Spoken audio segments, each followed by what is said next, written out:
toată vlogării mea am intrat pe zonă. Sunt Udi Pop, așa mi dai o tonă. Și dacă pui un pic de hash, un pic de cement aromă, pui și tequila, râzi de intri în comă. În cap am dolari, în buzunar am lei. Moga pe barba lui, eu pe perciunii mei. Am inima pe net, îmi știi bucuria și drama, problemele de acasă când mă ceartă mama. Noi o facem pentru voi, trecem prin foc și ploaie, hater și prin noroi, pentru că noi o facem pentru voi. N-ați dat și voi un ger înapoi. Dacă vrei sinceritate, hai să spun care fenta. Că te-ai văzut pe net, sigur te-ai văzut la Smenta. Ne place ce facem și o facem foarte bine. Ne urmărește toată țara, te invit și pe tine. Te întreb cine-i copila, că-i mai profi decât bila. Te provoc să vii să bei 6 șaturi cu tequila. Care-i șpila?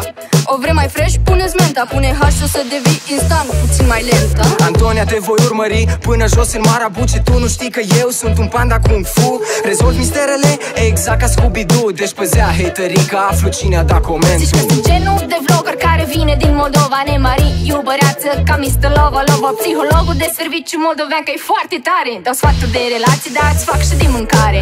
Noi o facem pentru voi, trecem prin foc și ploaie, hater și prin noroi, pentru că noi o facem pentru voi. N-ați dat și voi un ger înapoi.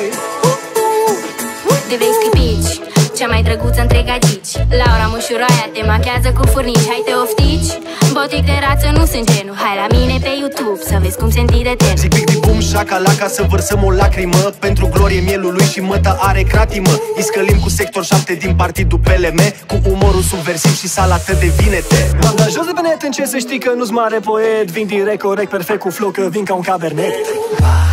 Că mie îmi place subul, Mikey scutură YouTube-ul.